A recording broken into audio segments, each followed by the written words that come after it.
Welcome back to the business panel. My name is Martin Roll. I'm a distinguished fellow with INSEAD at the Family Business Center, working very closely with Morten and with Sonja and the entire INSEAD team. I'm also a management consultant, and then I'm acting an MBA from 1999 from INSEAD.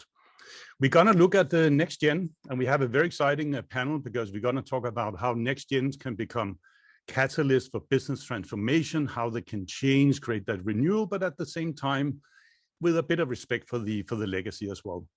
So we're going to frame our discussion into three different parts. We're going to hear a little more about how do you decide to join? And we know that Morten Bennison talking a little about it.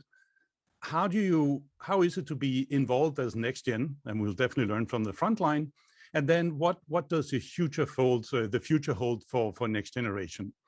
Make sure that you submit your Q&A. We have questions coming in. I can already see the Q&A is running, but submit them, and we'll try to attend to them as we go along. We have a very fascinating panel. I see my fellow panelists are now coming live. We got Ren Yong Ho from Banyan Tree. We got Mariana Zobel Ayala from Ayala. We got Ren Hua Ho from Taiwan Public Company. Timothy Cosulich from Fratelli Cosulich Group, and then finally Musaab Al-Muhaidib from the Al-Muhaidib Group in Saudi Arabia. Before we get started, I just want to hand it over to the panelists. Just for you all participants, you all have the CVs and the backgrounds of the panelists, but we just want to hear from our panelists just a little brief introduction and the context around family business, and then we get started. So if I start with you, Ren Yong, welcome first of all to all of you, but let's just hear from Ren Yong. Welcome. What's your background? Hi, Martin. Thank you. And hi, everyone. Happy to be here to talk about the trials and tribulations of family business and also the happinesses as well.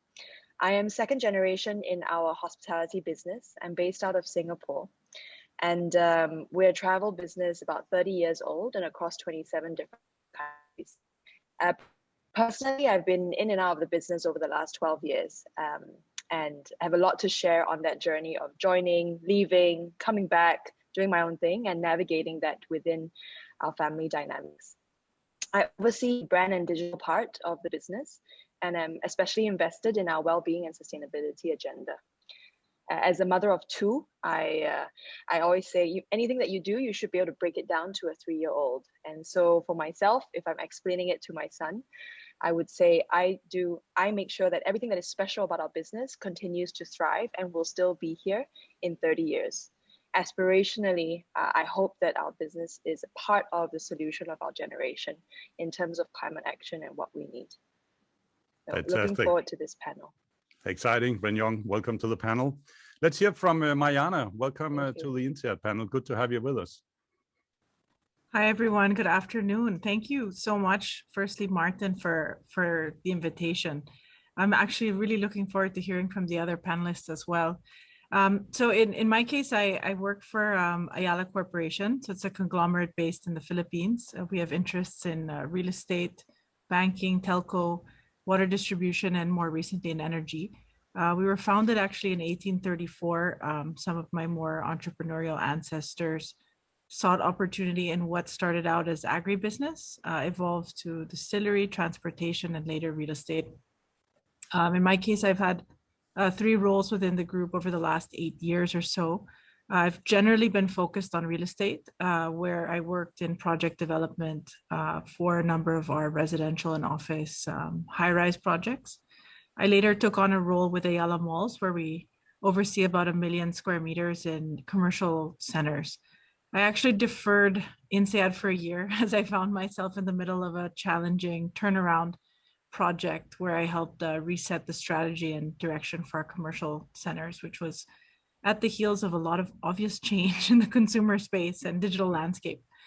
So don't need to talk too much about that because I think we're all aware. But after I graduated INSEAD as a 20J, I joined the Bank of the Philippine Islands, which is also with the Ayala Group.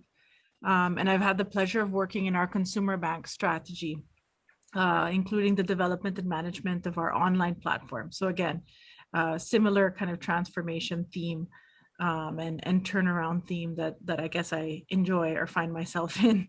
I also sit on a number of Ayala boards across Ayala Land, our Bank of the Philippine Islands asset management arm, our healthcare firm, and even our in-house ventures. So before working for Ayala, I spent 10 years in the US for school, and later I worked for JP Morgan. And I am 8th generation working family. Looking forward to hearing from the others. Fascinating. Thanks very much, Mariana. Welcome to the panel. Renhua from Taiwan Public Company. Good to have you with us.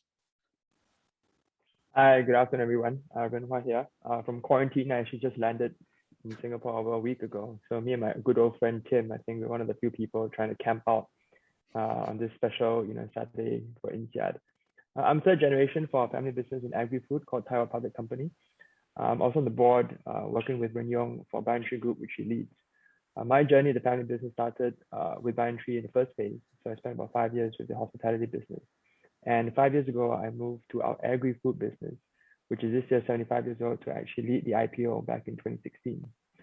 Since then, I would say my primary role on the business is helping to lead transformation around two major themes. One is around talent, and the other is on technology.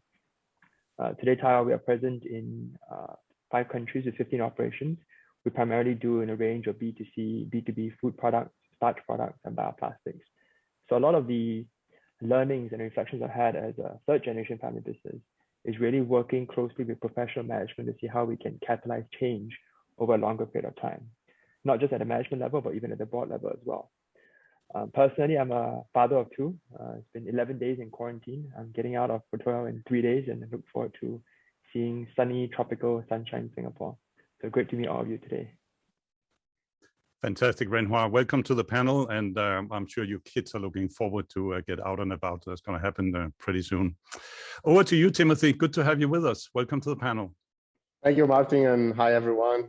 It's nice to see a few known faces. I'm a little bit behind Renhua in terms of a quarantine. I'm only on day 3 of my quarantine, and proudly donning my electronic bracelet here. So it's not ideal, but it is what it is. I'm the CEO of Fratelli Cosulich, our family business. We are now at the 6th generation. The group is active in different aspects of shipping, from ship owning to freight forwarding and ship management. We are quite heavily involved with LNG and marine fuel as well. We do yacht services. We manage a number of marinas around the world. So if it floats, normally we are involved somehow. And the group has around 1,200 employees worldwide. And being a relatively old family business, we do have a number of mostly unwritten rules, such as having to work at least 10 years outside of the group before you are allowed to join the company. And one of the things that we are currently working on is precisely moving from unwritten rules to written rules, and having a little bit of a more transparent and clearer governance. Personally, I worked for 6 years as a strategy consultant for PwC in London and then in Spain. Then I came to INSEAD to do my MBA. I graduated in July 2008, conveniently just 2 months before Lehman Brothers collapsed. So it was a perfect timing to look for a job. And then I joined A.P. Moller - Maersk, which is a large Danish corporation active in the shipping business as well. I was there for 3.5 years in the Netherlands, running the new terminals division, and then I joined my family business at that point. And what Morten was mentioning earlier about having your own experience before you join the group, not only for the sake of the group itself, but also for yourself to have a little bit more self-confidence about your ability to contribute to the company, I think really resonated with me. So I definitely look forward to discussing more with the rest of the panelists.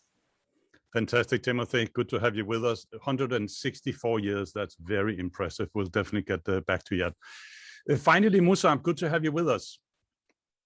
A very good morning from our part of the world. An honor to be here.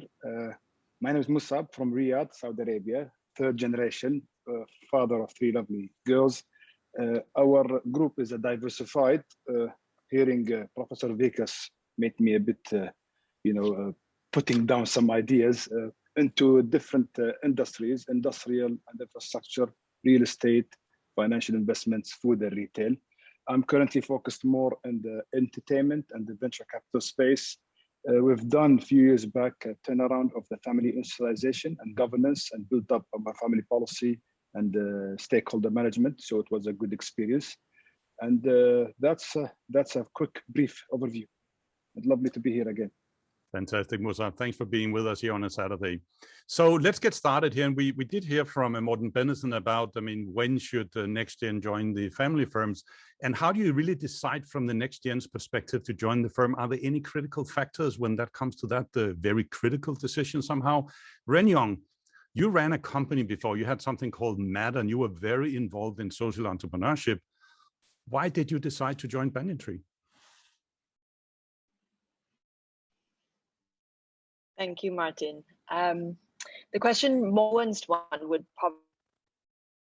possibly be, did I decide to rejoin? And it was one of those where my dad said, oh, just join for 1 year and then go out again. 1 year became 2 years, became 3 years.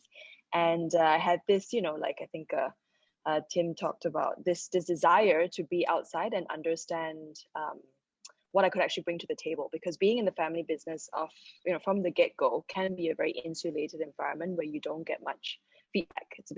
It can be a vacuum. So going out, I started my own small business, but something I was very passionate about. I ran that for about 5 years. And the reason I returned was because the conversation had changed. I think the way that my parents invited me back into the business, the conversation around was more equal. And I saw that there was a possibility for me to bring what I had created outside internally to create that change. So it was about two things. One was a power dynamic shift I felt that was healthy and enabled me to create that space within the company that I want to see. And second was me having an understanding of why I wanted to do business in the first place. As you mentioned, social entrepreneurship for me is a huge theme. And for us, business is a vehicle for that impact. And I wanted to be able to take that on a broader agenda. Fantastic. Very good. And Timothy, when we prepared for this panel, you and I and all of us had a chat. You said you thought a lot about joining before you took the final decision. So what was that critical factor that made you join a 164-year-old family company? Yeah, so the reason why I saw it as such a critical decision is that I really saw, I pictured it in my mind as literally taking my CV kind of and ripping it apart, because the way I felt was that when you join the family business, you can obviously quit at some point, but it is a little bit like getting a divorce. So it comes with consequences also on the emotional side. So it's definitely something that you want to avoid. It is a possibility, but if at all possible, you want to avoid. So that is why I thought it was such a critical decision for me. What then kind of convinced me to join the group was the entrepreneurial spirit that the group has, and the legacy, of course, the responsibility that you feel in kind of carrying on with the legacy and the tradition, but mostly really the possibility to go on and go ahead with your own ideas, and if you have a project that you're truly passionate about, the ability to go ahead with it and push is something that truly drove me to the business. Fantastic. And Mariana, when you and I spoke before this, you said that, what made you join as an HD? You have a lot of legacy in your company for sure in the 7G before you have done really well. And you told me that family members don't apply to Ayala. Why did you join the group? Yeah, well, I think I realized that the degree of impact and change would be much greater at Ayala than otherwise. I think I mentioned, Martin, that, even if I had kind of worked incredibly hard outside and made leaps and bounds in my own personal career, I did realize that there was an advantage to having the opportunity to be kind of a contributing family executive at Ayala. And I realized that the combination of that opportunity and what was happening at the Philippines in the time, which was, that we had a lot of great progress. We had a very transparent and relatively transparent and open government. And I thought that was something that I wanted to be part of. And similar to Renyong, I was, speaking to my father about it, and he had said, why don't you just come for a couple of years and then you can use your MBA as a chance to pivot if you want to, and go back to the US after that, and then end up staying. Obviously, I'm still here. So I think we're maybe a little more unique in that you can't outright apply, because we have in our 8th generation, we're about 25 of us now, and I think that managing the family involvement has worked really well for previous generations. So what they do is they look to see if anyone in the generation has marked interest or commitment in the form of kind of academics, academic rigor, having worked in a business, consulting, finance type environment, or entrepreneurial. So those are some of the filters they use. And then you get invited or asked or prodded, forced. Yeah, fantastic. Good to hear that. Thanks a lot, Mariana. Good to have you on the panel here. So when it comes to next gen, I mean, you really want to know, what am I walking into? You don't want to walk into a business blindfolded, because as Morten also said, you get well educated, you have choices outside, you can go and join another company. So before you join, how do you get those sufficient insights into an assurance, I would say, about your future mandate? What's the level of authority? What's the autonomy that you will get? Renhua, when we prepared for the panel, you told me that a CEO mandate popped up. So how did you balance that, getting insight into your mandate, authority, autonomy, and all of that? So my situation, I think, was somewhat unique in the sense that in 2015, 2016, we were actually doing an IPO about two medium companies into a much larger company. So I'd been on the board for one of the companies for about 2 years prior to that, in 2013 and 2014. And then the opportunity popped up, when we merged, 2 entities into one, to actually be group CEO. So I think to some extent, it was somewhat circumstantial and contextual in the environment then. And because of my background, I've always been very passionate about finance, strategy. I came from a consulting background. The opportunity to actually lead an IPO by coalescing 2 companies into one, and with a much longer, broader mandate to transform the company, was something which was very exciting. What I did not know back then, obviously, was what transformation really means. So I think, when you come in the first 2 years, there's a lot to learn, a lot to do, particularly around building bridges, understanding current management, understanding the core of the business. And then as the years grew by, I guess I adapted myself, and I, kept focusing on strengthening the team. And probably only about, halfway through that, 5-year CEO journey, then I think the clarity of what a transformation agenda and a transformation journey really looked like. Till today, I think 2 of the things that we really focus is really around talent and around technology. So I think, back to the earlier conversations, in the previous session even, it's not just about the next gen successors or the family owners themselves. It's also about the people they surround themselves with. So the 5, 10, 15 people, whether they are from, parents' generation, current generation, whether they're in their 40s, their 50s, whether they've been in the company for 5 years, 20 years. I think those conversations around next generation talent surrounding the family ownership is also a critical one. So that's one big focus that I've been spending my time with in terms of developing for Taiwan. And the second one's around technology and innovation. Fantastic. Thanks a lot for sharing that. Musaab, you told me in terms of, finding your mandate, your authority, your autonomy in your group, you said you can't join directly, but there will be roles enough across the entire group. So how did you find your mandate? How did that shape up? Well, in the beginning, I mean, for the youth or the newly joined, we tried to understand so that their passion, their interest, their maybe life journey, and what they talk most about. And being in the business, there are always people talk about different ideas, whether it's startups or FMBs. And we try to informally sort of pick up their brains. And between the maybe the younger mix of the younger and the older 3rd generation, with this new potential joinee of the younger 3rd generation as of yet, pick up their brain. I have one example, my younger brother, we wanted to have all this big thinking for them to join like a large renewable energy somewhere in the suburb of the country. And coming back from an industrial engineer and all that good background, although he just about graduated, and he has this passion about fintech startups.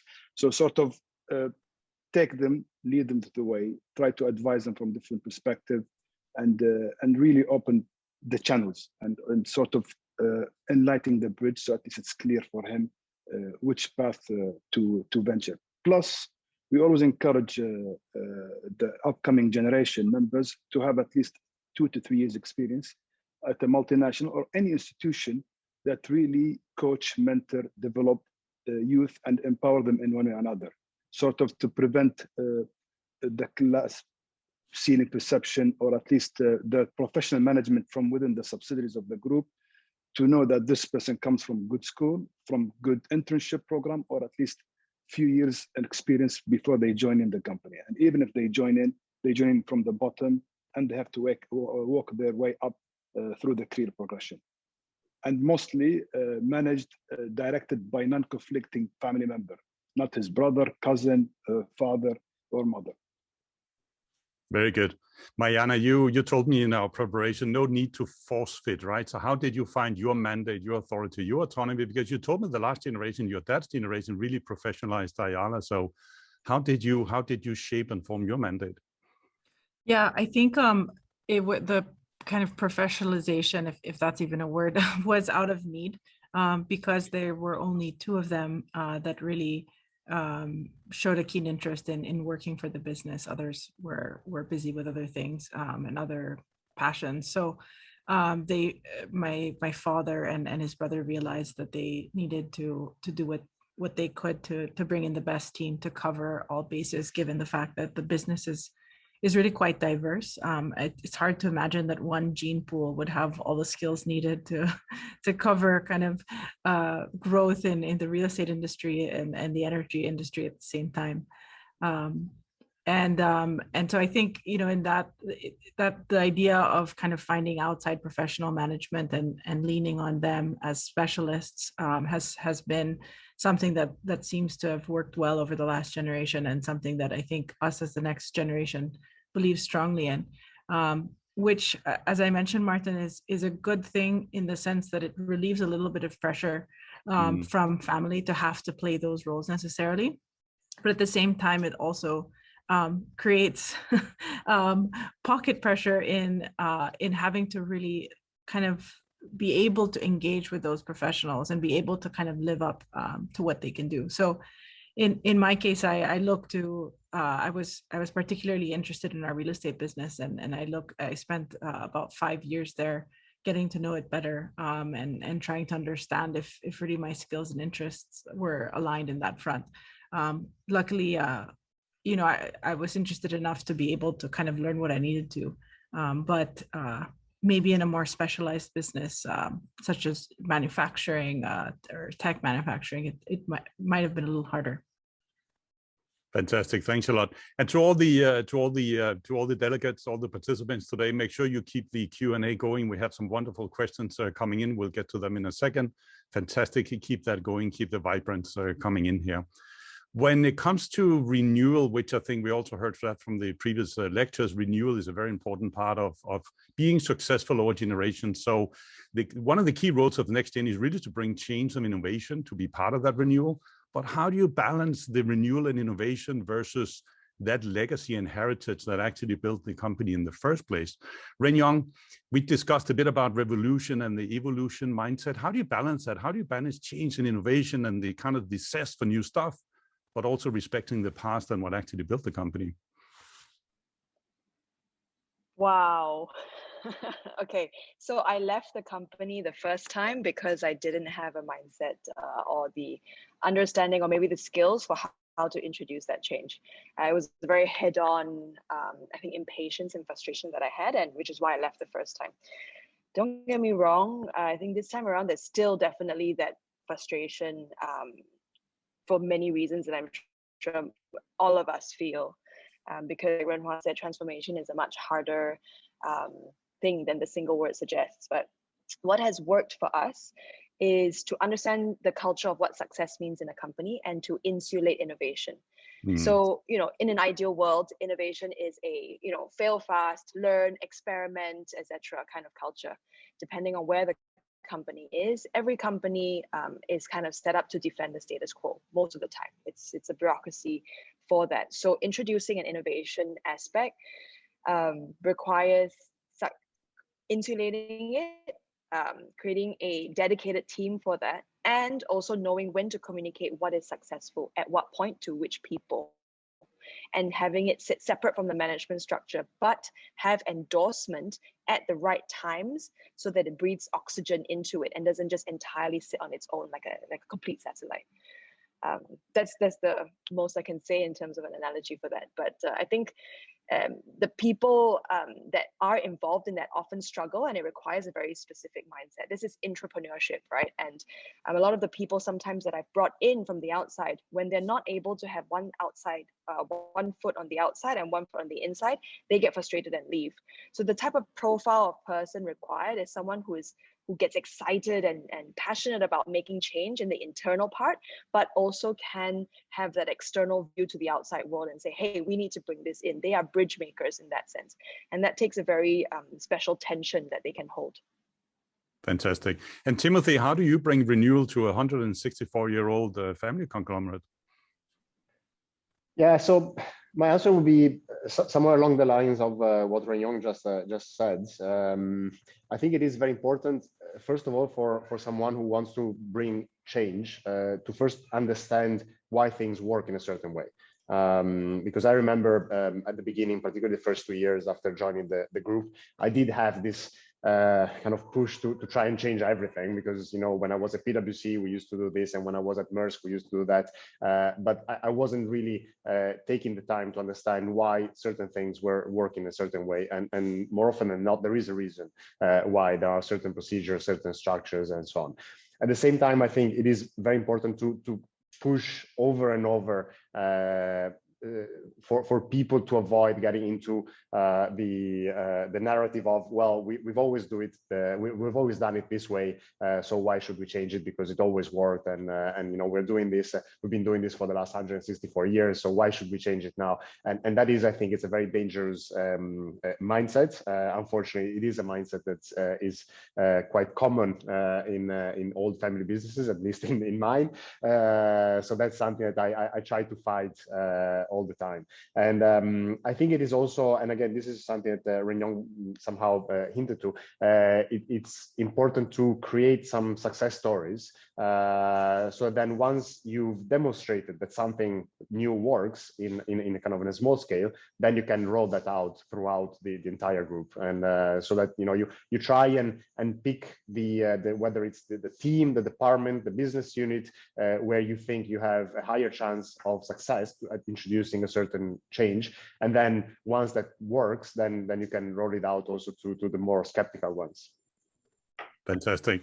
And keep your questions coming. Here's one which actually fits in very well to the flow here. How can you actually learn from, how can you influence, and how can you actually work with the generations before you? Because we also need to learn about that legacy and heritage in order to renew the firm. Renhua, we talked a little about, you know, apprenticeship and seeking that kind of autonomy, right? And you told me about, like, you have made like 3 rules in decreasing order. Tell us about that. That was quite fascinating. Yeah, so I think, Martin, when we spoke, we were sharing about how do I actually think about the role between myself and my father, who's chairman of the board of Taiwan. And actually pretty early on in the conversation, I think around 2015 and 2016, I was very much leading the mechanics of the IPO. So putting the business plan together, talking to shareholders, putting the new management team come together. But over the last few years, I think kind of like a somewhat implied role or implied understanding between us in terms of the roles and responsibilities and decision-making flows in descending order around capital, people, and operations. So capital being the most, you know, of utmost importance. So anything to do with Taiwan regarding our capital structure, regarding our shareholders, regarding M&A, regarding debt, he's entirely familiar with. So he himself, you know, with the board, he's very much attuned to the capital structure and the shareholding structure of the company, primarily because it's really going to be long-term. I mean, these capital decisions are typically irreversible, and they have like 3, 5, 7-year consequences. So that's the first bucket in terms of utmost importance. The second one around people, he has significant buy-in, but I pretty much take the lead. So for example, when I came in, I wanted to bring on a new CFO who's been with me for the last 6 years. We've gradually transformed with 5 independent board directors. So much in terms of the people part, I think it's much more of a dance between myself and my father. He's very much aligned with all the key people decisions. So when we promoted a COO, we retired a former board director, we brought a new independent director. He was also part of the conversation where I think the buy-in is at a slightly different level, where there's a lot more autonomy for me to take the lead, and he'll endorse. And then finally, you know, in terms of descending order and Pontus operations, pretty much he's not involved at all, primarily because I think his own role in Taiwan over the last 20, 30 years has been much more of a steward as opposed to the founder, because he was the second generation chairman for Banyan for Taiwan, and I'm the third generation CEO for Taiwan. So those are kind of the nuances in terms of the principles of, I would say, autonomy and decision making between us. That in regards to capital structure, shareholding, dad, patriarch, founders, whatever you call it, they're very much involved. In terms of people, I think the next generation has a big onus and responsibility to shape the people agenda, bring on new leadership, and finally, in terms of operations, day-to-day, P&L, sales, marketing, supply chain, I think it's our role actually as next gen to really just, build and go. Fantastic. And Musaab, how does it work in your group, which is 70 years old? How do you kind of learn, influence, but also work with the generations before you? Well, early on, the good thing that the board or the principals, they advocate the transformation of the group through a project with the top tier consultancy with the leadership of the third generation. So then I remember my dad told me that this is your company along with your cousins. You should sort of define the future of it and to work with trusted board members or principal institutional friends, if I may say. And we always say that it's always good to find something new, something exciting, something that utilizes technology or creativity. And as long as we build the story right, going back to having the top talent, which is the key commodity or the key success factor, and everything comes after it, is to really to focus on things that you know best, part of your key competence or core competence, and sort of how you leverage this into disruption or into something new. So at least you don't really move into something really new, rather than something that you have the history and heritage and make it even better. Even if I take the venture capital initiative that we have today, I remember 12 years ago, literally me and my cousin was pitching for this idea. And us being as a large investment family house, they see this VC as a small thing. Why would we waste the resources, effort, and time into something we could do better in the private equity space, for example? And I remember we were a bit diligent to the word that literally were like kicked out of the boardroom. We were a bit younger, but sort of today, when you see technology and how things has moved, we came into light that this could be something really worthwhile if we play it in startups, but at the same time, something that we could add value from our history of operating businesses. And we're going to play it safe, create success factors, and then maybe we could go back into the concept of, for example, corporate venture builder.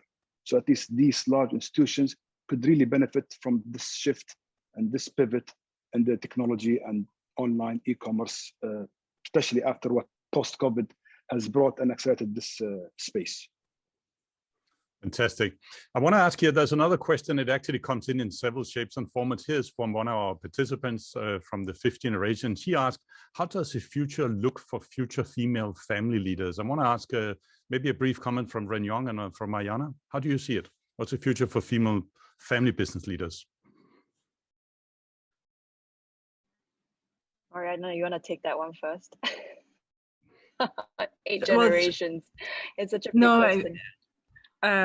Actually, so I guess the way two thoughts really. The way I think about it is one that we should work to find the best talent regardless of gender, and that's something that I think has always been clear in our minds.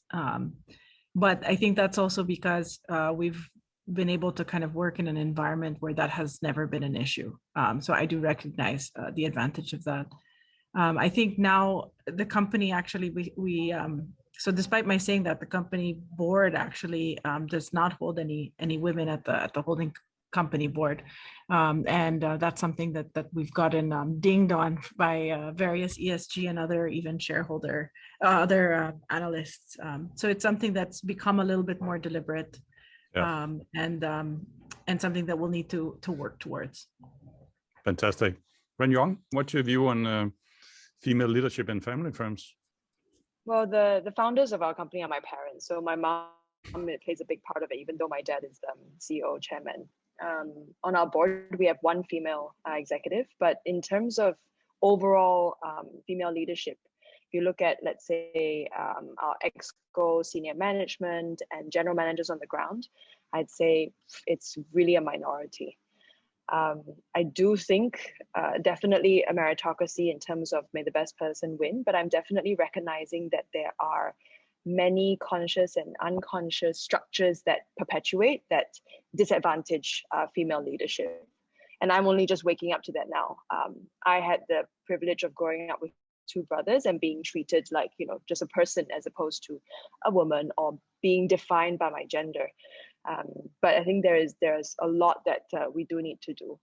The future of female leadership in family businesses, I'm not sure that there is a necessarily unique path for that. I think it depends on the industry and the existing biases or difficulties and challenges of that industry more than anything else. And also the patriarch or matriarch of that particular business and how they did that, and in-laws. Fantastic. So that's still playing out. Very good. So renewal in family firms also come from a diverse talent pool. And when you have next gens working in family firms, it can maybe sometimes be viewed from non-family executives, CEOs, maybe as a glass ceiling, could limit their future career path. So how do you motivate, and how do you mitigate against that and actually motivate outside professionals to become leaders, to be part of management, to be motivated to work with you while you're also kind of assessing and kind of getting your own mandate? Renhua, we discussed a bit about your leadership pipeline. So how do you mitigate against that? How do you build your future leaders of also non-family leaders in your company? So given my own background and my own, I guess, runway in Taiwan, I think specifically we've been recruiting and enhancing talent at two very specific levels. So first at the board level. So typically, you know, very senior, accomplished former CEOs who've been CEOs of relatively large organizations in Thailand. So over the years, we've consistently added, you know, 1 or 2 independent directors every year. And now we actually have 4 independent directors who are all former CEO of large organizations. But very specifically, they're on their mid-50s. They're really here to add a lot more experience, wisdom, and judgment to the debate. And we engage them pretty frequently, as often as, you know, once or twice a quarter. So that's typically at the board level, because again, these being very successful and ambitious professionals, they probably wouldn't want to work, you know, for a family business. They'll be much rather happy to, you know, be a mentor and be an advisor. And then at the management level, I think the intention and the focus has been particularly around next gen talent. Again, I use age a bit as a somewhat simple marker, but roughly in their early 40s. And in early 40s, because I think that's a mark of they've had, you know, 10, 15 years of operating experience. They would come from, let's say, a multinational background. They will be bilingual, but they also have a runway to grow the family. So, you know, a lot of the folks we brought on in the last, you know, 2 or 3 years would typically be in their early 40s. They do enjoy the vision of Taiwan. They do believe in the vision of Taiwan, but they do also feel a strong passion to transform with the leadership and the ownership for, let's say, you know, over 10 to 15 years. Again, age is a simple marker, but I think to that extent, it's helped us to actually shape the cohort of transformation as opposed to 1 or 2 single individuals. In terms of specific use cases, what has been very important to me and very helpful to me is my CFO. She's a professional and she joined me day 1. So she's, you know, a very valuable pair of hands and resources and eyes at, you know, doing many things that I can't do as a CEO. So those are the little nuances, I think, in terms of building out the team around Taiwan. And for me, just a very conscious effort that, yes, insofar as I'm the next generation owner, the next generation team of the 10, 15, 20 people in Taiwan of the next 10 to 15 years are probably, if not equally important. Fantastic. So when it comes to that glass ceiling potentially, and also motivation, because you need professional outsiders, how do you do it, Musaab, in your group? How do you balance between maybe listening to the owners, to the senior generation, but also kind of listening to maybe to professional management and outside executives? Well, I mean, in general terms, we always try and send the perception that we treat everyone as equal, whether it's from pay, profit sharing, KPIs, and the sort of the career progression. I think plus, you know, the boards of these companies or the CEOs mostly are professional and mostly are independent or a well-balanced board. So we try to eliminate the conflict as much as possible. In the contrary, I think it's a bit harsh or stiffer on the family members working with the business, because they might be perceived as that. So we see a lot of pressure from the older principals or third generation or family members to push them a bit harder. Not to mention that to set the stage a bit well, as I mentioned earlier, in terms of sending them off to a coach or mentor through a business that they work outside the ecosystem of our affiliates, and someone that we trust and we know that they will build. I mean, for example, we had a couple of my brothers and cousins. We sent them to a consultancy industry or an investment banking, top tier. They had to make their own way. There is no any push from our side. They compete as other, because also they have to sort of fight for it in a way. And then I remember even some of them, they spend 16 to 18 hours a day on their first couple of months in the business, and they were really working hard. And said, you know, they talked to me or to my father or daughter, this is too much for us, but we pushed them. It's always good to learn the hard way, especially when you're young. You have the energy. Could be even working out of our geographical space or area, and sort of they've built off this hard work. I can give you another example. I remember my father, when we were kids going to school, remember, usually schools start early here, 7 o'clock in the morning, 7:20 in the morning. So we see my father having breakfast with us, even maybe sometimes or most of the time before us, and heads to the workshop or the office. I remember him telling me the story. He said, me and his business partner, he said, when we arrive, we touch the hood of the car to see if it's warm enough. It means that he just came in. If it's cold, it means that he came in way before him. And this type of challenge really sort of pushes you when you're young. So at least makes this journey a bit better. Fantastic. It also, like, back to the entrepreneurial spirit in family firms. Obviously younger firms, they tend to be less institutionalized, but of course over time you need more rules, maybe a little more bureaucracy, and politics might come in.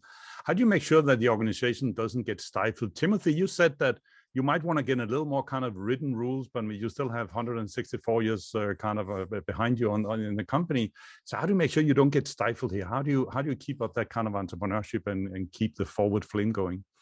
Yeah, so it's a good question. I think that at the moment we're really at the other end of the spectrum in terms of, you know, not having so many written rules, and I guess, I don't know if it's a cultural thing. Being Italian, we don't really get along with rules too much. But I think what I was referring to specifically was how the entry of family members into the business works, and what is the process, and because I think it is something where you want to give some transparency to the entire organization on how that works, and what happens when a family member joins the company. I think it is also important to try and institutionalize the concept of candor and feedback, and this is very important, particularly if you want to have your senior management feel valued and appreciated. You want to make sure that you create a safe environment where they feel 100% free to speak their mind and to express their disagreement with more senior people or the owners, because otherwise, you know, it's a little bit pointless. You talk about having a meritocratic environment, but then you don't create the environment that allows people to speak up and potentially disagree with you. So I think it is trying to mix these different aspects. So my next generation is going to go into family firms, and that's often a one-way street, because it could be kind of very long journey somehow, and could be kind of a lifetime contribution to the family firm. You also want to make sure that you balance family and business matters, and is always a concern. How do you make that split between them, right? So we want to talk a little about how that is actually structured in two firms. So I want to ask you, Renjong, how do you kind of strike that balance between the first and the second generation? Because, I mean, you've got very charismatic founders that created the things in your group, but they're also your parents, and you're also their daughter. How do you maintain that balance? With humor. I think, when we spoke, Martin, the identifying of platforms is very important. So it's just navigating of, like, not just compartmentalizing, but knowing what hat you're wearing when you're speaking, right? So in some situations, let's say at a board meeting, if I am very conscious of whether I'm speaking as an observer at the board or I'm a director at the board, for example.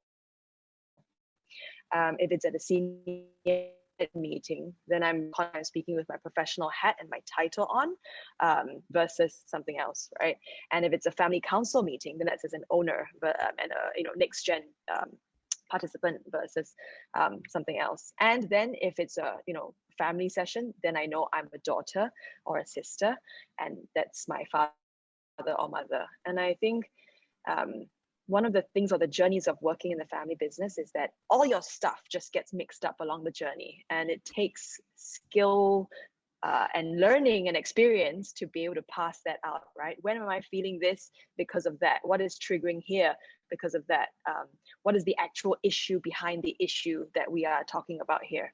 Like what Morten brought up with the deep questions. Sometimes they all get mixed up, and language, the language that we speak, I think, is an important trigger for signaling when we are wearing what hat.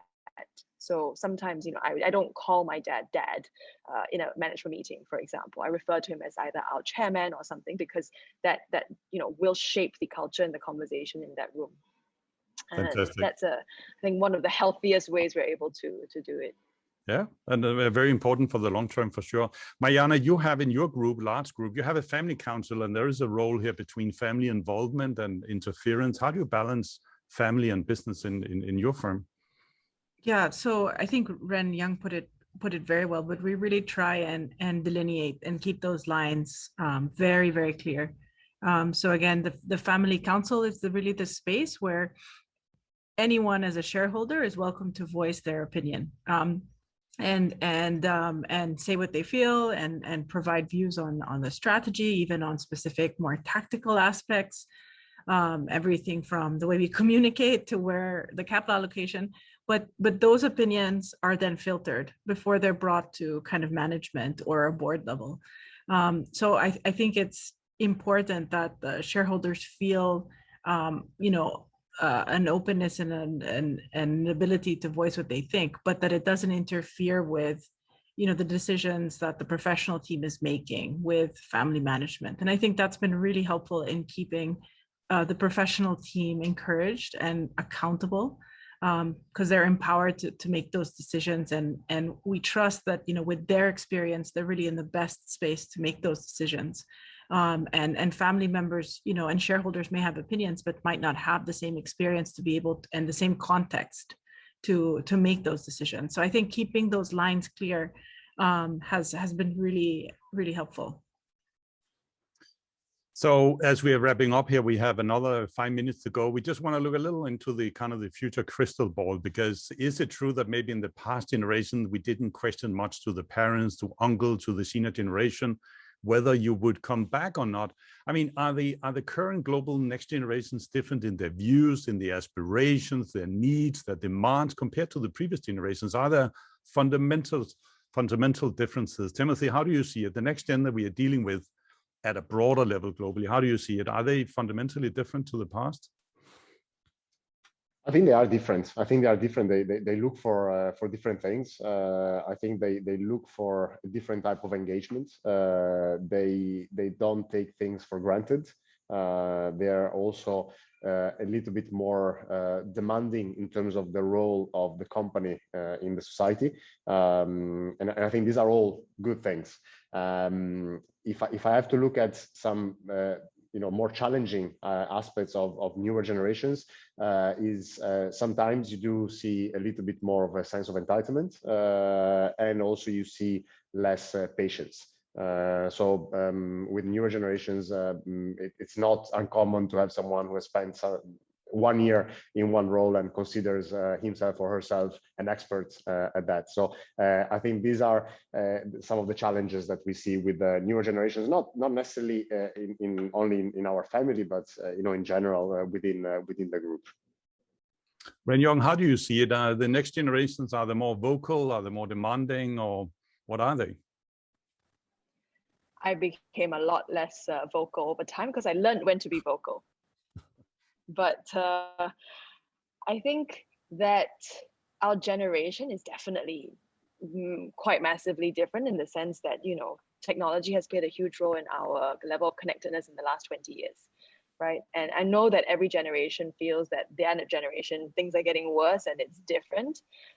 But I do believe that there is quite a quantum shift, and the next generation feels a sense of urgency, and the world has context, and where we are now provides that stage or platform for carrying through that urgency. So I do think that next gen has an opportunity now, and there is a window to be able to push for greater change, to be able to have their voices be heard, to carve out autonomy and space more than before.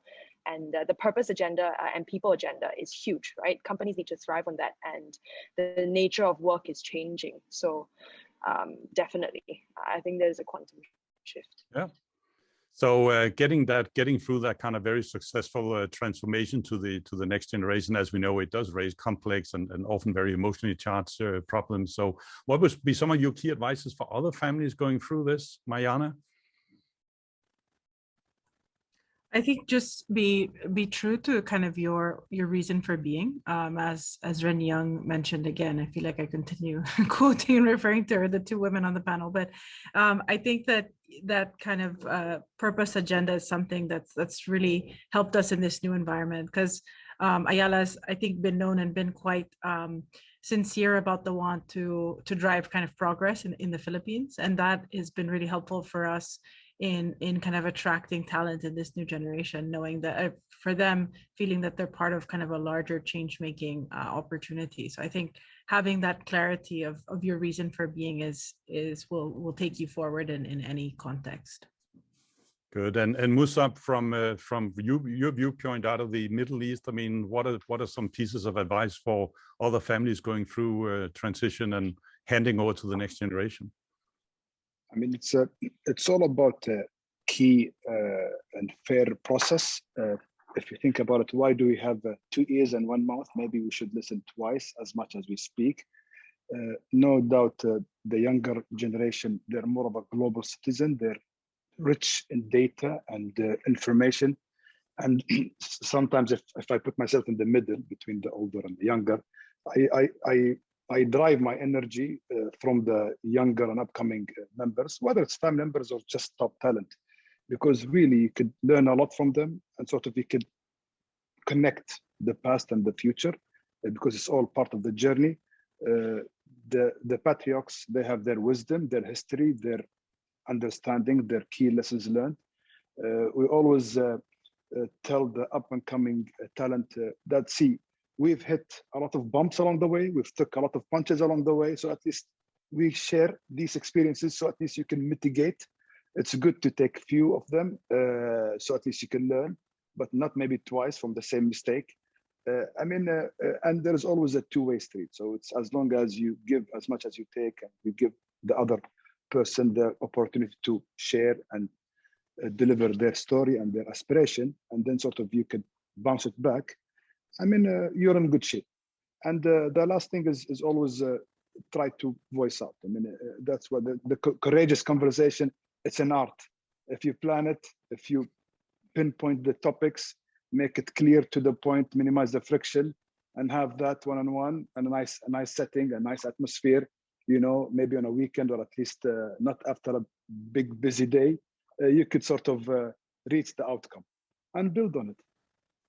Musaab, wonderful closing comments. And to all panelists, I wish if we during normal times would have had you all in our big amphis in Fontainebleau and in Singapore, you would have for sure a big round of applause. And I also hope that we have had much more time, because we have so much to share and so many insights. So first and foremost, thanks a lot for all the comments. It was very enlightening. It was great to hear from the front line. Thanks for contributing to INSEAD. Big round of applause, and we hope to see you back very soon. Thanks so much for coming in on a Saturday to share with us. Thanks a lot. Thank you. Take care.